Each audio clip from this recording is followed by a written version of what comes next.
we're living in the moment in history, in I the agree. time of era. Whoever is going to call out and fight with the Chinese Communist Party and the communists are going to be the leaders of this world, of this free world. And people would rally behind them and people would support them. So I think there might be a competition for the world leaders to get onto that race and take down the biggest threat to every one of us, to people and the free nations.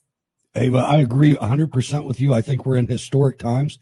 What you were saying about the German that wanted, or the Chinese Communist foreign minister that wanted to be noticed, that he was loyal, or her, or whatever. I spent some time in Korea, and it reminds me exactly of Kim Il-sung, Kim Jong-un, whoever's in there at the time. Whenever you see a speech and everybody starts clapping, and everybody's looking around like, I'm not going to be the first one to stop. And they keep clapping for 20 minutes because everybody's afraid to stop clapping first. You know, it's the same kind of thing. I was listening to some testimony to Congress the other day, and it was a woman that was head of a group of mothers that were concerned about their children. And we had talked about, with some of your predecessors, we had talked about the Confucius Institutes in our colleges and things like that, and professors in colleges. But this woman her group did some investigations, and we've got Chinese Communist Party teachers in our grade schools here now. I mean, we bring teachers from communist China, not Taiwan, from communist China, and they're indoctrinating our children. Do you have any knowledge of that it's below the collegiate level? Yeah, absolutely. This is where, when people comes to understand the Chinese Communist Party, you really need to look into the history. Okay, so they're good at deception.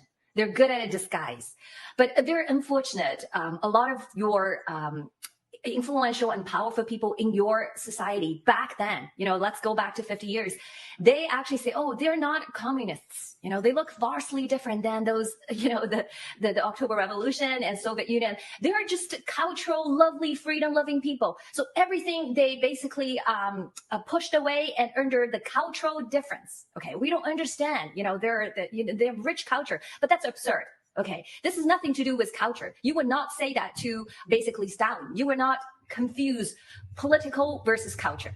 But that's happening when you're dealing with a Chinese Communist Party. The people in your system always basically spruce up with the different rosy lenses, how they view this communist region. They're no different because they're Marxism, they're Leninist, they're Stalinist ideology. These are evil ideology. So unfortunately, yes, very early on, they create a lot of those programs. They're disguised as a cultural, social exchange. Like Confucius Institute is just one of them. There's so many of them.